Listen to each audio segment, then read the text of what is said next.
அனைவருக்கும் வணக்கம். இன்றைக்கு நம்முடைய பதிவு பார்த்தீங்க அப்படின்னா பிஜிடிஆர்பி பார்ட் ஏல கேட்கக்கூடிய தமிழ் தகுதி தேர்விற்கான கொஸ்டின்ஸ் பேஸ் பண்ணி உரைநடை செய்யுள்ள கேட்பதற்கு அதிக வாய்ப்புகள் இருக்கக்கூடிய இம்பார்ட்டன்ட் கீ பாயிண்ட்ஸாக நாங்கள் சூஸ் பண்ணி இந்த வீடியோவை மேக் பண்ணி சென்ட் பண்ண போகிறேன். ஓகேங்களா? ஏற்கனவே இலக்கணத்திற்கான வீடியோ முழுவதும் ஒரே வீடியோவாக சென்ட் பண்ணிட்டேன். அடுத்தது எதுலேருந்து அதிகமாக கேட்பாங்களோ பகுபத உறுப்பிலக்கணம், புணர்ச்சி விதி, ஸோ அந்த வீடியோ சென்ட் பண்ணியிருந்தேன். 2 வீடியோவுக்குமே நல்ல வரவேற்பு இருந்தது. ஸோ அதனை தொடர்ந்து இன்றைக்கு உரைநடை ப்ளஸ் செய்யுளில் கேட்கக்கூடிய இம்பார்ட்டன்ட் கீ பாயிண்ட்ஸை வரிசையாக பார்க்கலாம். ஒரு அரை மணி நேரம் தான், ஜஸ்ட்டு ரிவிஷன் இல்லைன்னா டிஸ்கஷன் ஞாபகம் வச்சுக்கோங்க. ஓகேங்களா? ஸோ அடுத்தது இது வரைக்கும் நீங்கள் இன்னும் நம்ம சேனலை சப்ஸ்கிரைப் பண்ணாமல் இருக்கீங்கன்னா கண்டிப்பாக சப்ஸ்கிரைப் பண்ணிக்கோங்க. வீடியோ முழுவதும் உங்களுக்கு பிடிச்சிருக்கு, பயனுள்ளதாக அமையும் அப்படின்னு நினச்சிங்கன்னா கீழே இருக்கக்கூடிய தேங்க்ஸ் பட்டனை கிளிக் பண்ணுங்கள், மறந்துடாதீங்க. ஓகேங்களா? சரி, இப்போ 1 by 1 பார்க்கலாம். அன்னை மொழியே. இப்போ அன்னை மொழியை பார்த்தீங்க அப்படின்னா பாவலரேறு பெருஞ்சித்திரனார் எழுதியிருக்காரு. இவருடைய இயற்பெயர் துரைமாணிக்கம். இவர் எழுதின இதழ் தென்மொழி தமிழ் சிட்டு. இவர் எழுதிய நூல்கள் அப்படின்னு பார்த்தீங்கன்னா உலகியல் 100, பாவிய கொத்து, நூறாசிரியம், கனிசாறு, என்சுவை என்பது, மகபுகு வஞ்சி, பள்ளி பறவைகள். அடுத்தது பார்த்திங்கன்னா மெயினாக திருக்குறளுக்கு மெய் பொருளுரை எழுதியிருக்காரு. இது தமிழுக்கு கருவூலமாக விளங்குது அப்படின்னு சொல்லியிருக்காங்க. தமிழுக்கு கருவூலமாக விளங்குவது எது அப்படின்னு பார்த்தீங்கன்னா பெருஞ்சித்திரனார் எழுதிய திருக்குறள் மெய் பொருளுரை. அவ்வளோதாங்க இதில். அடுத்தது பார்த்திங்கன்னா ரா இளங்குமரனார். அவரை பற்றி பார்க்கணுன்னா இவர் உலக பெருந்தமிழர் அப்படின்னு சொல்கிறாங்க. ரா இளங்குமரனார் உலக பெருந்தமிழர் அப்படின்னு சொல்கிறாங்க. இவர் திருச்சியில் திருவள்ளுவர் தவசாலையை உருவாக்கியிருக்காரு. அடுத்தது பாவாணர் நூலகம் இதையே அமைச்சு கொடுத்துருக்காரு. ஓகேங்களா? ஸோ அடுத்தது பார்த்திங்கன்னா இவர் எழுதிய நூல்கள் அப்படின்னு பார்த்திங்கன்னா இலக்கண வரலாறு, தமிழிசை இயக்கம், தனித்தமிழ் இயக்கம், பாவாணர் வரலாறு, குண்டலகேசி உரை, யாப்பருங்கால உரை, புறத்திரட்டு உரை, திருக்குறள் தமிழ் மரபுரை, காக்கை பாடினிய உரை, தேவநேயம். ஸோ இது எல்லாமே யார் எழுதியிருக்கா? இளங்குமரனார். அப்போ மேக்சிமம் உரை அப்படின்னு வந்தால் இளங்குமரனார்.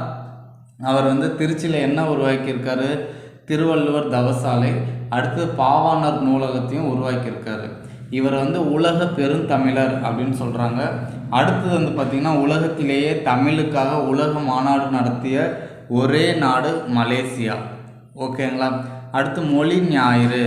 மொழி ஞாயிறுனா தேவநேய பாவாணர். ரொம்ப முக்கியமான கொஸ்டின். மொழி ஞாயிறு அப்படின்னா தேவநேய பாவாணர். இவர் உலக தமிழ் கழகத்தை நிறுவினார். உலக தமிழ் கழகத்தை நிறுவியவர். மொழி ஞாயிறு அப்படின்னா தேவநேய பாவாணர். அடுத்தது இதனை தொடர்ந்து கலை ஞாயிறு யாருன்னு பார்ப்போம். நா. முத்துசாமி. ஓகேங்களா? கலை ஞாயிறு அப்படின்றது நா. முத்துசாமி.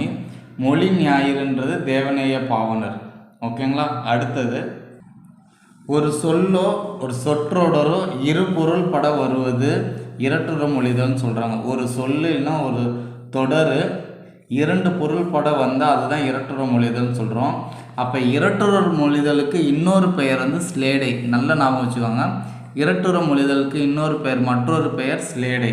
அடுத்தது சந்த கவிமணி அப்படின்னு சிறப்பு பெயர் யாருக்கு இருக்குன்னா தமிழழகனர். இவருடைய இயற்பெயர் சண்முக சுந்தரம். நல்ல ஞாபகம் வச்சுக்கோங்க, கேட்கலாம். சந்த கவிமணி யாருன்னு பார்த்தீங்கன்னா தமிழழகனார். இவருடைய இயற்பெயர் சண்முக சுந்தரம். இப்போ சந்த கவிமணின்னு கொடுத்துட்டு இயற்பெயரை கொடுப்பாங்க. நமக்கு தமிழழகனார் தான் தெரியும், இயற்பெயர் தெரியாதனால தப்பு விட்டுருவோம். ஸோ அதுக்காக தான் இயற்பெயரையும் சேர்த்து எழுதியிருக்கேன். அடுத்தது பார்த்திங்கன்னா ரொம்ப முக்கியமானது. முதல்ல தமிழ் கணினி 1983 செப்டம்பரில் டிசிஎம் டேட்டா நிறுவனம் உருவாக்குது. யாருடைய பெயர்லனா திருவள்ளுவர் பெயர். நல்ல ஞாபகம் வச்சுக்கோங்க. முதல் தமிழ் கணினி 1983 செப்டம்பரில் DCM data private company Thiruvalluvar பெயரில் உருவாக்கியிருக்கு. ஓகேங்களா? அடுத்தது எழில் முதல்வன். எழில் முதல்வன் அதாவது அவருடைய இயற்பெயர் மா. ராமலிங்கம். அவர் எழுதிய நூல்கள் அப்படின்னு பார்த்தீங்கன்னா இனிக்கும் நினைவுகள், எங்கெங்கு காணினும், யாதுமாகி நின்றாய், இந்த நூல்கள் எல்லாத்தையும் அவர் எழுதியிருக்காரு. சாகித்ய அகாதமி விருது வந்து புதிய உரைநடை அப்படின்ற ஒரு புதினத்திற்காக இவர் வாங்கியிருக்கார். எழில் முதல்வன் வந்து புதிய உரைநடைன்ற நூலுக்காக சாகித்ய அகாடமி விருது வாங்கியிருக்காரு. அடுத்தது ஒவ்வொரு பாடத்திலையும் வந்து ஒரு ஊருடைய பெயர் இருக்கும். இப்போ திண்டுக்கல் மாவட்டத்தில் சிறுமலைன்னு இருக்குது, திண்டுக்கல் மாவட்டத்தில் சிறுமலைன்னு இருக்குது. ஸோ இதெல்லாம் கேட்பாங்க. பாரதியார் பற்றி ஒரு பாடல் இருக்குது. ஸோ அதில் வந்து அவரை பற்றி என்ன கொடுத்துருக்காங்கன்னா, நீடு துயில் நீக்க பாடி வந்த நிலா, சிந்துக்கு தந்தை, சிந்துக்கு தந்தை அப்படின்றவர் யார்? பாரதியார். பாட்டுக்கொரு புலவன். ஸோ இதில் வந்து சிந்துக்கு தந்தை நல்ல ஞாபகம் வச்சுக்கோங்க, பாரதியார். இவர் எழுதுனதெல்லாம் பார்த்தீங்க அப்படின்னா நூல்கள் பொறுத்த வரைக்கும் கண்ணன் பாட்டு, குயில் பாட்டு, பாஞ்சாலி சபதம், பாப்பா பாட்டு, புதிய ஆத்திச்சூடி. இவர் எழுதிய இதழ்கள், உருவாக்கிய இதழ்கள்னால் இந்தியா சுதேசி மித்திரன், இந்தியா சுதேசி மித்திரன். இப்போ பாரதியார் உருவாக்குனது இந்தியா சுதேசி மித்திரன். அதே மாதிரி பெருஞ்சித்திரனார் உருவாக்குனது நம்ம ஏற்கனவே பார்த்தோம், தென்மொழி தமிழ் சிட்டு. ஓகேங்களா? அடுத்து வசன கவிதையை அறிமுகம் செய்தவர் பாரதியார். இந்த வசன கவிதை தான் பிற்காலத்தில் புது கவிதையாக உருவாகிச்சு. ஓகேங்களா? ஸோ இப்போ பாரதியார் பற்றி நம்முடைய 10ஆம் வகுப்பு பாடப்புத்தகத்தில் என்ன கொடுத்துருக்காங்கன்னா, சிந்துக்கு தந்தை. அடுத்து அவர் எழுதின நூல்கள்லாம் நமக்கு நல்லா தெரியும். இதில் வந்து இந்தியா சுதேசமித்திரன். வசன கவிதையை அறிமுகம் செய்தவர் யாருன்னா பாரதியார், முக்கியமானது. அடுத்தது முல்லைப்பாட்டு. முல்லைப்பாட்டுன்றது 10 பாட்டு நூலில் ஒன்று. இது வந்து 103 அடிகள் கொண்டது. இருக்கிற 10 பாட்டிலேயே குறைந்த அடிகள் கொண்டது எதுன்னு பார்த்தீங்கன்னா முல்லைப்பாட்டு. நல்ல ஞாபகம் வச்சுக்கோங்க. முல்லைப்பாட்டு பொறுத்த வரைக்கும் 10 பாட்டில் மிக குறைந்த அடிகளை கொண்டது முல்லைப்பாட்டு. ஓகேங்களா? ஸோ இது ஃபுல்லாக ஆசிரியப்பாவால் எழுதப்பட்டிருக்கும். அடுத்தது வந்து பார்த்திங்கன்னா காவிரி பூம்பட்டின பொன் வணிகன் மகன் நப்புதுனார் தான் முல்லைப்பாட்டை எழுதுகிறார். ஓகேங்களா? காவிரி பூம்பட்டின பொன் வணிகன் மகன் நப்புதனார். அடுத்தது வட இந்திய பெருங்கடலில் உருவாகக்கூடிய அந்த புயல்களுக்கு பெயர் வைக்கிறது எப்போ இருந்து ஆரம்பித்தாங்கன்னா 2000 ஆண்டுலேருந்து, 2000 ஆண்டுக்கு முன்னாடி கிடையாது, 2000 ஆண்டு முதல் 2000 தான் அந்த பெயர் வைக்க தொடங்குறாங்க. இதுவே வந்து பார்த்திங்க அப்படின்னா புதுடில்லியில் உலக வானிலை அமைப்பின் மண்டல சிறப்பு வானிலை மையம் வந்து 2004 செப்டம்பர் முதல் வந்து பெயர் வைக்க ஆரம்பிச்சிருக்காங்க. ஸோ இதில் லாஸ்ட்டாக வச்ச பெயர் வந்து பார்த்திங்கன்னா கஜா புயல். கஜா புயல் வந்து யார் வச்சுருக்காங்கன்னா இலங்கை. அடுத்தது பெய்ட்டி, தாய்லாந்து. பெய்ட்டினா தாய்லாந்து, ஞாபகம் வச்சுக்கோங்க. பெய்ட்டின்ற புயல் எந்த நாட்டில் பெயர் வச்சாங்கன்னா தாய்லாந்து. கஜா புயல் வந்து இலங்கை. அடுத்தது முக்கியமாக வந்து பார்த்திங்கன்னா மாணவர்களுடைய கல்வி வளர்ச்சிக்காக அவர் சம்பாதிச்ச 7.5 லட்சம் ரூபாயை செலவழிக்கிறார் கல்வி வளர்ச்சிக்காகவே. யாருன்னு பார்த்தீங்கன்னா சிங்காரம். இவர் வந்து புலம்பெயர்ந்த தமிழர்கள் பற்றிய முதல் புதினம், புயலிலே ஒரு தோணி, இந்த இதை எழுதியிருக்கார். நல்ல ஞாபகம் வச்சுக்கோங்க. மாணவர்களுடைய கல்வி வளர்ச்சிக்காக 7.5 லட்சத்தை சேமித்த 7.5 லட்சத்தை செலவிட்டவர் யாருன்னு பார்த்தீங்கன்னா பா சிங்காரம். இவருக்கு முக்கியமான புதினம் எதுனா புலம்பெயர்ந்த தமிழர்கள் பற்றிய முதல் புதினம். அடுத்து புயலிலே ஒரு தோணி, யார் எழுதுனதுன்னா பா சிங்காரம். அடுத்து நாமக்கல் மாவட்டத்தில் கொல்லிமலை இருக்குது, நாமக்கல் மாவட்டத்தில் கொல்லிமலை இருக்குது. திண்டுக்கல் மாவட்டத்தில் சிறுமலை இருக்குது. அடுத்து இது வந்து பொறுத்துக்க மாற்றி மாற்றி கூட கேட்பாங்க, பப்ளிக்கில் கேட்டிருக்காங்க. கொண்டல் கிழக்கு, கோக்கி. கொண்டலுக்கு இன்னொரு பெயர் இருக்குது, குணக்குன்னு பெயர் உண்டு. கோடைனா மேற்கு, கோ மே, மேற்குக்கு குடக்குன்னு பெயர் உண்டு. வாடைனா வடக்குன்னு அர்த்தம், தென்றல்னா தெற்குன்னு அர்த்தம். நல்லா ஞாபகம் வச்சுக்கோங்க. கொண்டல் அப்படின்னா கிழக்கு, கோடைனா மேற்கு, வாடைனா வடக்கு, தென்றல்னா தெற்கு. அடுத்தது முக்கியமான வரி, காலின் 7 அடி பின் சென்று. புறநராற்று படையில் சொல்லியிருக்காங்க, காலின் 7 அடி பின் சென்று. அதாவது விருந்தினர் வீட்டுக்கு வந்துட்டு ஊருக்கு போகும் பொழுது 7 அடி நம்ம அவங்க கூட போய் அவங்கள வழி அனுப்பணும் அப்படின்னு சொல்கிறது தான் புறநூறாற்று படையில் சொல்லியிருக்காங்க. அடுத்தது கொற்கை அரசர் அதிவீர ராம பாண்டியன். இவர் வந்து என்ன நூல் எழுதியிருக்காருன்னா காசி காண்டமும் நருந்தொகையும் எழுதியிருக்கார். கொற்கை அரசராக இருந்த அதிவீர ராம பாண்டியன் தான் காசி காண்டத்தையும் நருந்தொகையையும் எழுதுகிறார். நருந்தொகைக்கு இன்னொரு சிறப்பு பெயர் இருக்குது, வெற்றி வேர்க்கை. வெற்றி வேர்க்கை என்னும் சிறப்பு பெயரை கொண்ட நூல் எது அப்படின்னு கேட்டால் நருந்தொகை. ஓகேங்களா. அதிவீர ராமன் பாண்டியனை சிறப்பாக இன்னொரு பெயர் குறிப்பிட்றது வந்து பார்த்திங்கன்னா சீவலமாறன். நல்லா ஞாபகம் வச்சுக்கோங்க. அதிவீர ராம பாண்டியன்னா சீவலமாறன். நருந்தொகைன்னா வெற்றி வேர்க்கை. நருந்தொகை மட்டும் இல்லாமல் காசி காண்டம் எழுதியிருக்காரு. அடுத்தது நைடதம், லிங்க புராணம், வாயு சம்ஹிதை, திருக்கருவை அந்தாதி, கூர்ம புராணம். ஸோ இப்போ அதிவீர ராம பாண்டியன்னா அவருக்கு இன்னொரு பெயர் சீவலமாறன். அவர் எழுதினது காசி காண்டம், நருந்தொகை. நருந்தொகைக்கு வெற்றி வேர்க்கைன்னு சிறப்பு பெயர் இருக்குது. அடுத்து நைடதம், லிங்க புராணம், வாயு சம்ஹிதை, திருக்கருவை அந்தாதி, கூர்ம புராணம். ஓகேங்களா. அடுத்து முக்கியமானது அசையி கெளியி அப்படின்னா சொல்லிசை அளபடை. அசையி கெளியினா சொல்லிசை, சொல் ஞாபகம் வச்சுக்கோங்க. பொம்மல் அப்படின்னா சோறு, இரடினா திணை. பொம்மல்னா சோறு, இரடினா திணை. அடுத்து மலைப்படு கடாம். ஏற்கனவே வந்து என்ன பார்த்தோம், முல்லைப்பாட்டு பார்த்தோம். முல்லைப்பாட்டில் 103 அடிகள் இருக்குது. இருக்கிறதுலே மிக குறைவான இது 10 பாட்டில் அப்படின்னு பார்த்தோம். இதில் வந்து 583 அடிகள் இருக்குது. இதை வந்து கூத்தராற்று படை அப்படின்னு சொல்லுவாங்க. மலைப்படு கடாம கூத்தராற்று படைன்னு இன்னொரு பெயரும் உண்டு. ஸோ இதை யாரை நன்னென்ற குறுநில மன்னனை பாட்டுடை தலைவராக கொண்டு பெருங்கௌசிகனார் பாடுறாரு. ஸோ மலையை உருவகம், அதாவது மலையை வந்து யானையாக உருவகமாக கொண்டுறாங்க. ஓகேங்களா. யானை போடக்கூடிய அந்த சத்தத்தை அதை வச்சு தான் இதை உருவாக்குறாங்க, இந்த நூலை உருவாக்குறாங்க. அப்போ மலைப்படு கடாமுக்கு இன்னொரு பெயர் கூத்தராற்று படை. இது 583 அடிகள் கொண்டது. அடுத்து மலை யானையாக உருவாகம் செய்கிறாங்க. இது யார் எழுதுறாருன்னா பெருங்கௌசிகனார். யாரை மையப்படுத்தினா நன்னன்ற குறுநில மன்னன். அடுத்து மகுளி அப்படின்னா சோற்றுக்கஞ்சி. மகுளினா சோற்றுக்கஞ்சி, பொம்மல்னா சோறு, விசும்புனா வானம், அசும்புனா நிலம். அடுத்தது கோபலபுரத்து மக்கள். இந்த நூலுக்காக 1991 சாகித்ய அகாடமி விருதை கி ராஜநாராயணன் வாங்குறார். நல்ல ஞாபகம் வச்சுக்கோங்க. கோபல்லபுரத்து மக்கள் இந்த பேர் தான் ஞாபகம் இருக்கும். கோபல்லபுரத்து மக்கள் நூலுக்காக 1991 கி ராஜநாராயணன் சாகித்ய அகாடமி விருதை வாங்குறாரு. இவர் அது மட்டும் இல்லாமல் கரிசல் வட்டார சொல்ல அகராதிய இவர் இயற்றிய கரிசல் வட்டார சொல்ல அகராதி இதை வந்து கரிசல் இலக்கியமாக அழைக்கப்படுது. அடுத்து 2016 IBM நிறுவனம் செயற்கை நுண்ணறிவு கணினி வாட்சன். செயற்கை நுண்ணறிவு கணினியுடைய பெயர் என்னது? வாட்சன். இது என்ன பண்ணுது அப்படின்னா ஒரு சில நிமிடங்களில் 2 கோடி பேருடைய தரவுகளை ஆராய்ந்து அதில் ஒருவருக்கு புற்றுநோய் இருக்கிறத கண்டுபிடிச்சது. ஓகேங்களா. யார் உருவாக்குனது? 2016 IBM வாட்சன். ஏற்கனவே 2 பார்த்தோம். திருவள்ளுவர் முதல்ல வச்ச கணினியுடைய பெயர், முதல் தமிழ் கணினியினுடைய பெயர் என்னது? திருவள்ளுவர். ஓகேங்களா. ஸோ அடுத்து ஜப்பானில் சாஃப்ட் வாங்கி உருவாக்கிய ஒரு இயந்திர மனிதனுடைய பெயர் பெப்பர். நல்ல ஞாபகம் வச்சுக்கோங்க. ஜப்பானில் சாஃப்ட் வங்கி உருவாக்கிய இயந்திர மனிதனுடைய பெயர் என்னது? பெப்பர்.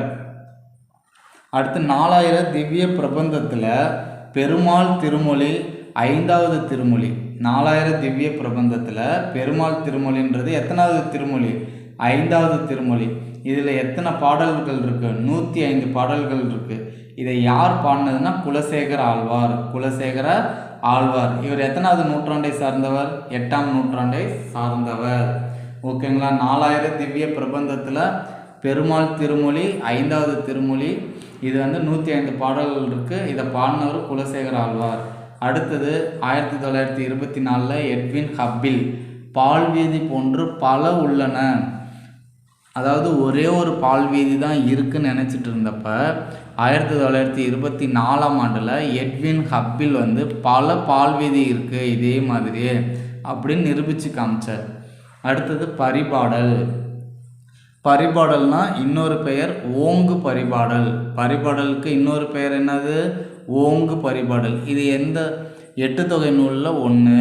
இதில் வந்து பார்த்திங்கன்னா மொத்தம் 74 பாடல்கள் இருக்குன்னு சொன்னாங்க. ஆனால் நம்மள்கிட்ட இப்போ இருக்கக்கூடிய பாடல் வந்து என்னென்னா 24 பாடல்கள். இதில் இன்னொன்று முக்கியமானது என்னென்னா சங்க நூல்களில் பண்ணோடு பாடப்பட்ட நூல் எதுன்னு பார்த்தீங்கன்னா பரிபாடல். நல்ல பாயிண்ட்டை புரிஞ்சுக்கோங்க. சங்க நூல்களுள் பண்ணோடு பாடப்பட்ட நூல் எது? பரிபாடல். ஓகேங்களா? ஸோ இது பரிபாடல்னு கொடுக்கலாம், இல்லை ஓங்கு பரிபாடல்னு கொடுக்கலாம். எது கொடுத்தாலும் அதுதான் ஆப்ஷன். ஓகேங்களா? மொத்தம் 74 பாடல், அதில் 24 தான் இருக்குது. அடுத்தது ஸ்டீஃபன் ஹாக்கிங். இவர் எழுதிய நூல் பார்த்தீங்கன்னா காலத்தின் சுருக்கமான வரலாறு. காலத்தின் சுருக்கமான வரலாறு யார் எழுதினார் அப்படின்னு பார்த்தீங்கன்னா ஸ்டீஃபன் ஹாக்கிங்.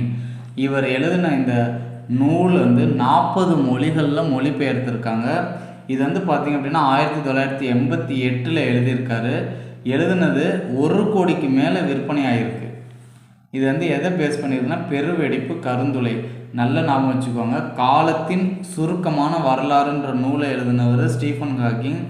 எப்போ எழுதியிருக்காருன்னா 1988 1 கோடிக்கு மேலே விற்பனை ஆகிருக்கு. 40 மொழிகளில் மொழிபெயர்த்திருக்காங்க. ஓகேங்களா?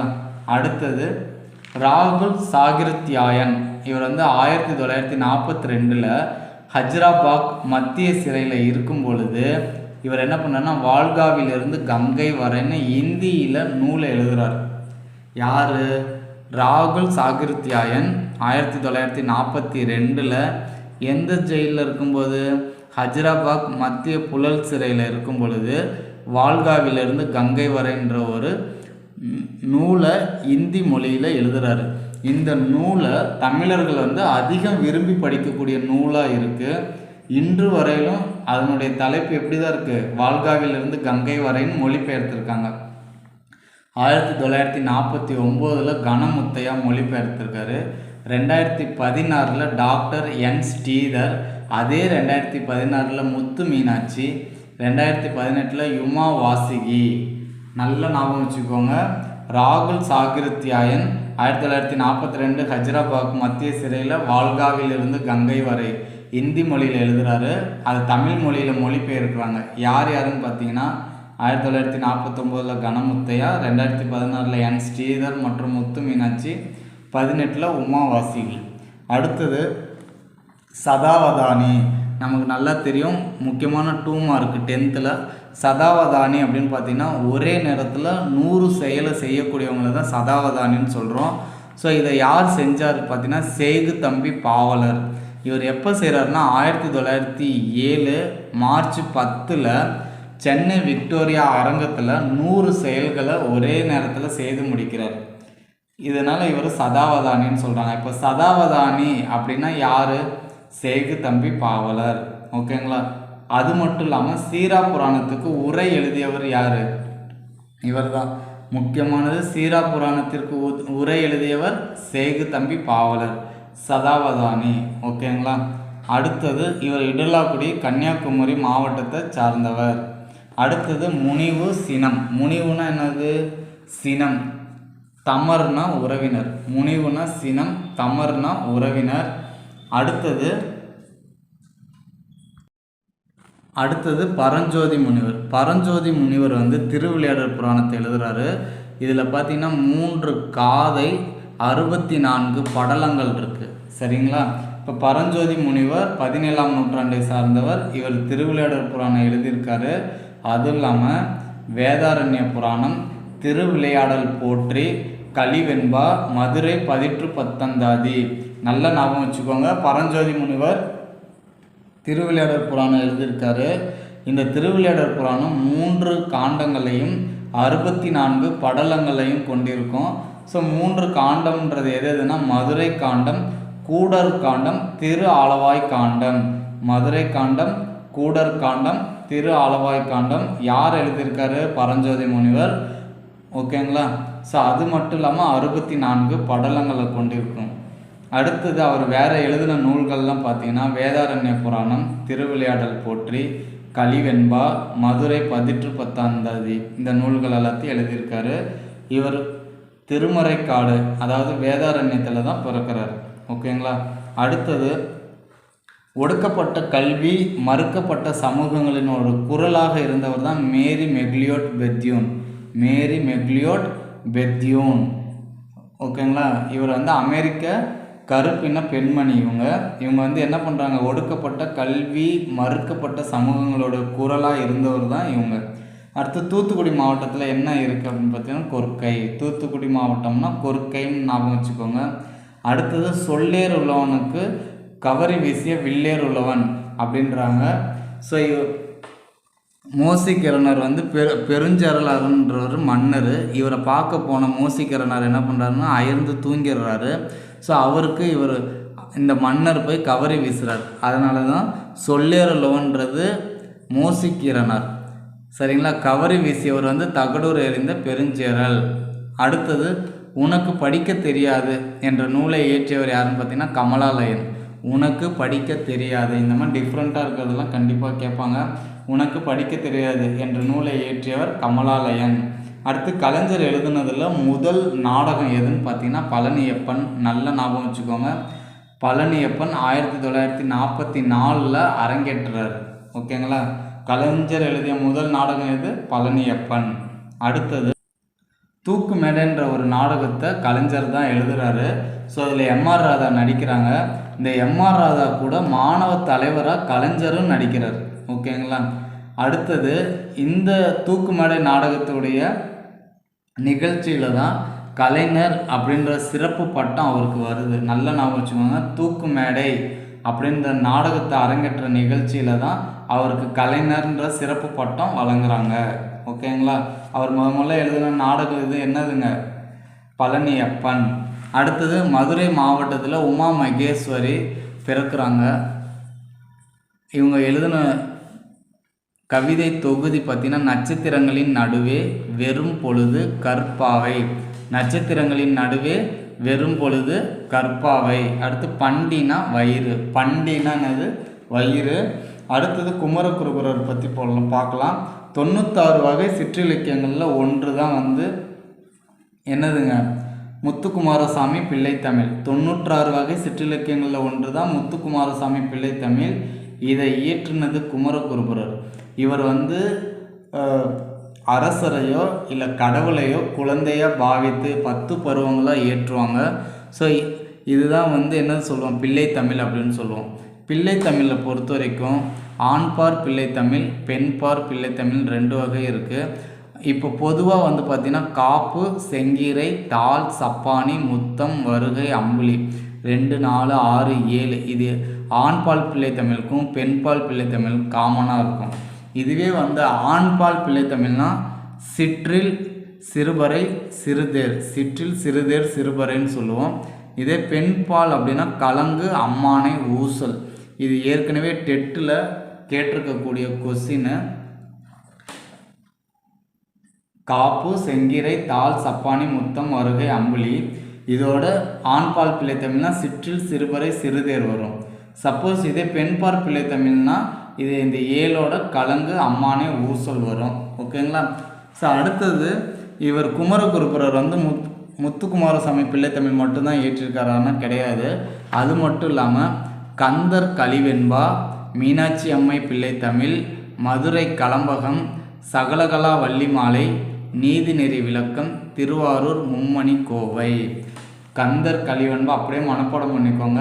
இதை பார்த்துட்டு ஒரு தடவை நீங்கள் புக்கை அப்படியே ரிவைஸ் பண்ணிங்கன்னா ஓகே. கந்தர் கலிவெண்பா, மீனாட்சி அம்மை பிள்ளைத்தமிழ், மதுரை கலம்பகம், சகலகலா வள்ளிமாலை, நீதிநெறி விளக்கம், திருவாரூர் மும்மணி கோவை. ஓகேங்களா. அடுத்தது கம்பர் வந்து அவர் இயற்றிய ராமாயணத்திற்கு அவர் இட்ட பெயர் பார்த்திங்கன்னா ராமாவதாரம். கம்பராமாயணம் கிடையாது. கம்பர் அவர் எழுதிய ராமாயணத்திற்கு இட்ட பெயர் ராமாவதாரம். இது வந்து வழிநூல் அப்படின்னு சொல்லுவோம். இது 6 காண்டங்களை உடையது. 6 காண்டங்கள் எதுனா பாலகாண்டம், அயோத்திய காண்டம், ஆரண்ய காண்டம், கிஷ்கிந்த காண்டம், சுந்தர காண்டம், யுத்த காண்டம். மொத்தம் 6 காண்டங்களை உடையது. அடுத்தது கம்பரை ஆதரித்தவர் அப்படின்னு பார்த்தீங்கன்னா சடையப்ப வள்ளல். ஓகேங்களா. ஸோ கம்பர் வந்து கம்பராமாயணத்தை மட்டும் எழுதலை. சரஸ்வதி அந்தாதி, சடகோபர் அந்தாதி, திருக்கை வழக்கம், ஏர் 70, சிலை 70. ஸோ இந்த நூல்களையும் அவர் எழுதியிருக்காரு.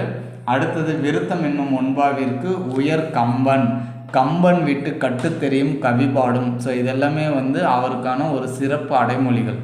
ஓகேங்களா. அடுத்தது தக்கையின் மீது கண்கள், நல்லா கவனிச்சுக்கோங்க. தக்கையின் மீது கண்கள் யார்? பாய்ச்சல். இந்த தக்கையின் மீது கண்கள்ன்ற நூலில் இருந்து தான் பாய்ச்சல்ன்ற ஒரு பகுதியை எடுத்து நமக்கு வச்சுருக்காங்க. ஸோ இது யார் எழுதுனதுன்னா சா கந்தசாமி. அடுத்தது சாயாவனம். இவர் சா கந்தசாமி எழுதுனதுலே ஃபேமஸானது வந்து பார்த்திங்க அப்படின்னா சாயாவனம். அடுத்தது விசாரணை கமிஷன். இந்த விசாரணை கமிஷன்ற நூலுக்காக தான் இவர் சாகித்ய விருது வாங்குறார். யார்? கந்தசாமி. ஓகேங்களா. அடுத்தது இவர் எழுதுனது பார்த்திங்கன்னா தொலைந்து போனவர்கள், சூரிய வம்சம், சாந்தகுமாரி. இப்போ இதெல்லாம் நல்ல டிஃப்ரெண்ட்டான இதாக இருக்குது பாருங்களேன். சாயாவனம் இவர் எழுதுனதுலேயே மிகவும் பிரபலமானது அப்படின்னு பார்த்திங்கன்னா சாயாவனம். அடுத்தது விசாரணை கமிஷனுக்காக சாகித்ய விருது வாங்குறாரு. அது மட்டும் இல்லாமல் தொலைந்து போனவர்கள், சூரிய வம்சம், சாந்தகுமாரிலாம் யார் எழுதுனது? கந்தசாமி. அடுத்து ராமநாதபுரம் மாவட்டத்தில் தொண்டி இருக்குது. ராமநாதபுரம் மாவட்டத்தில் தொண்டி இருக்குது. நம்ம ஏற்கனவே மொழி ஞாயிறு பார்த்தோம், தேவநேய பாவனர்ன்ட்டு. ஸோ இப்போ கலைஞாயிறு நான் ஏற்கனவே சொன்னேன் பார்த்திங்களா, நான் முத்துசாமி. இவர் வந்து நாடக கலையை மீட்டெடுக்கிறது தான் அவரோட குறிக்கோளாக வச்சுருந்தார். நாடக கலையை மீட்டெடுப்பதை தமது குறிக்கோளாக கொண்டவர் யார்? நான் முத்துசாமி. அவரை வந்து எப்படி அழைப்பாங்க? கலை ஞாயிறு அப்படின்னு சொல்லுவாங்க. அதே மாதிரி சிலம்பு செல்வர் அப்படின்னா மாப்போசி. சிலம்பு செல்வர்னா மாப்போசி.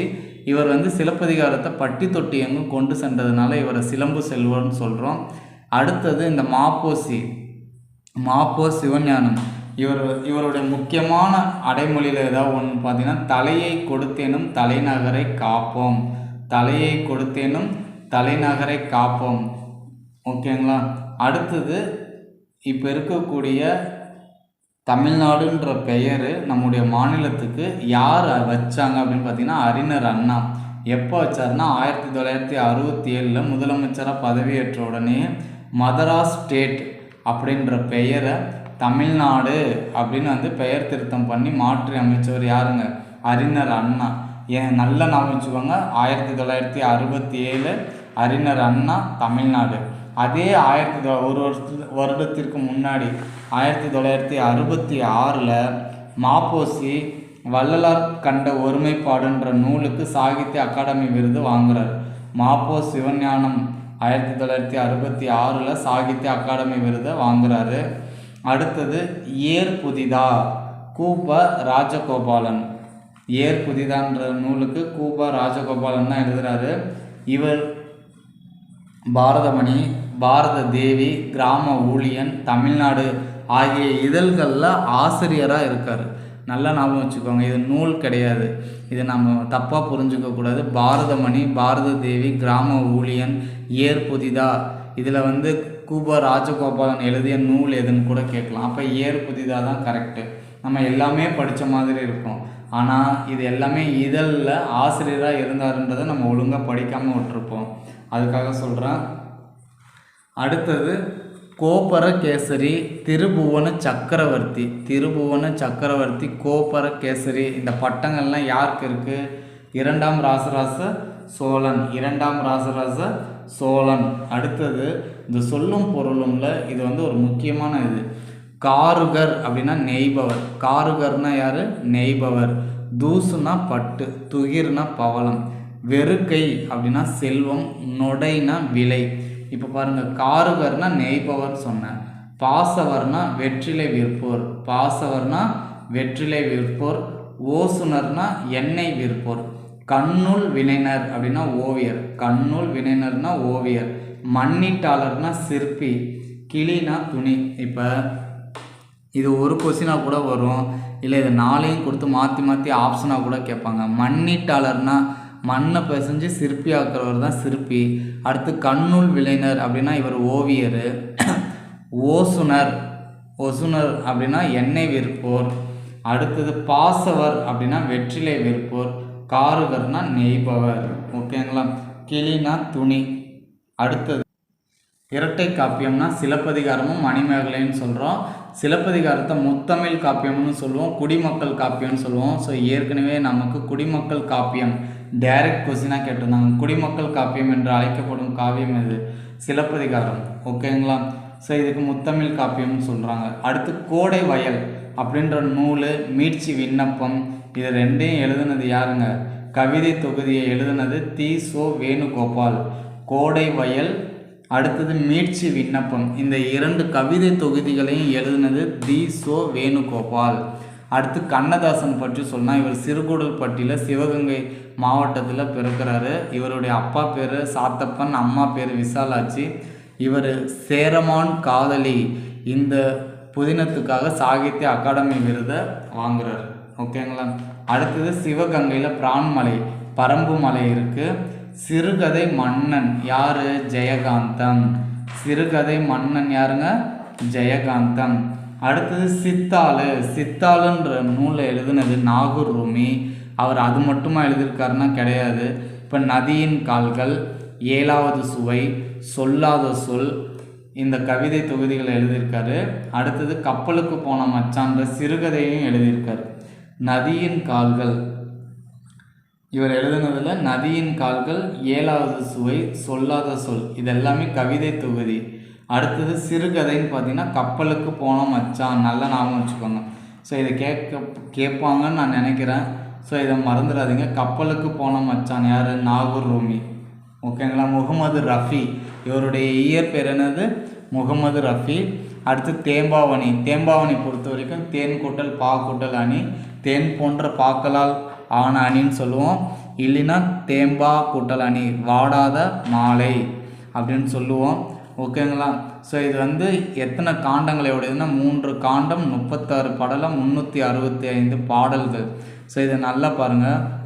3 இந்த 3 எழுதி 36. இந்த 6 எப்படி எழுதலாம்? 1 5ன்னு எழுதலாம். 1 5 கூட்டினா என்னது? 6. ஞாபகத்துக்காக சொல்கிறேன். இது மாற்றி போட்டுறாதீங்க. 5 1 15. ஃபஸ்ட்டு 1 சின்ன நம்பர், அடுத்து பெருசு அப்படின்னு நாம வச்சுக்கோங்க. 3 36 315. அடுத்து வீரமாமுனிவருடைய இயற்பெயர் கான்ஸ்டான்சு சோசப் பெஸ்கி. இவர் வந்து இதில் முக்கியமான பாயிண்ட் என்னென்னா, இவர் எழுதின சதுரகராதி தான் முதல் அகராதி. தமிழுக்கே முதல் அகராதி எது? சதுரகராதி. ஓகேங்களா. ஸோ அடுத்து தொன்னூல் விளக்கம், இது வந்து இலக்கண நூல். அடுத்து பரமார்த்த குருகதை, உரைநடை, மொழிபெயர்ப்பு இது எல்லாமே அவர் எழுதின நூல்கள் தான். இப்போ வீரமாமுனிவர் எழுதின நூல் இந்த சதுரகராதியும் நமக்கு ஏற்கனவே டெட்டு கொஸ்டினில் 2012 கேட்டிருக்காங்க. நாங்கள் அப்போ எழுதியிருக்கோம். ஸோ முதல் அகராதியில் சதுரகராதி. அடுத்து தொன்னூல் விளக்கம், பரமார்த்த குருகதை, உரைநடை நூல், மொழிபெயர்ப்பு நூல் இது எல்லாமே அவர் தான் எழுதினது. அடுத்தது இவருக்கு இஸ்மத் சன்னியாசின்ற ஒரு பட்டத்தை யார் வழங்குறார்? சந்தா சாஹிப் வழங்குறார். ஓகேங்களா. இவர் வந்து திருச்சியை ஆண்ட மன்னர். இவர்கிட்ட போய் அவர் வந்து உருது கற்றுக்கிறார். சந்தா சாஹிப்கிட்ட போய் உருது கற்றுக்கிறார். யார்? வீரமாமுனிவர். 3 மாதங்கள்லேயே உருது கற்றுக்கிட்டார். ஸோ அவர் வந்து வீரமாமுனிவரை எப்படி சொல்கிறார்? இஸ்மத் சன்னியாசின் பாரசீக சொல்கிறார். அப்போ அதுக்கான பொருள் தூய துறவி. இது பப்ளிக் கொஸ்டினில் கேட்டிருக்காங்க. இஸ்மத் சன்னியாசினா தூய துறவி. இஸ்மத் சன்னியாசினா எந்த சொல்? பாரசீக சொல். இது யார் வழங்குறார்? சந்தா சாஹிப். யாருக்கு வழங்குறாங்க? வீரமாமுனிவருக்கு. ஓகேங்களா. அடுத்து திருவாரூர் மாவட்டத்தில் ஆலங்கானம். ஞாபகம் வச்சுக்கோங்க. திருவாரூர் மாவட்டத்தில் ஆலங்கானம். கடைசியாக கரிசல் எழுத்தாளர் வரிசையில் மூத்தவர் யாருன்னா கு. அழகிரிசாமி. கரிசல் எழுத்தாளர் வரிசையில் மூத்தவர் யார்? கு. அழகிரிசாமி. ஓகேங்களா. ஓகே, அவ்வளோதாங்க. உரைநடை ப்ளஸ் செய்யுள்ள சுருக்கி கண்டிப்பாக கேட்பாங்கன்ற இம்பார்ட்டன்ட் கீ பாயிண்ட்ஸ் தான் நம்ம பேஸ் பண்ணி கொடுத்துருக்கோம். உங்களுக்கு கண்டிப்பாக பிடிச்சிருக்கு அப்படின்னா நம்முடைய தேங்க்ஸ் பட்டனை கிளிக் பண்ணுங்கள். தேங்க்ஸ் ஃபார் வாட்சிங்னா thank you to all. Once again தேர்வு எழுதக்கூடிய அனைத்து தேர்வாளர்களும் வெற்றியடைய நம்முடைய யூடியூப் சேனல் சார்பாக வாழ்த்துக்களை தெரிவிச்சுக்கிறேன். உங்களுக்காக நானும் ப்ரே பண்ணிக்கிறேன். Thank you to all.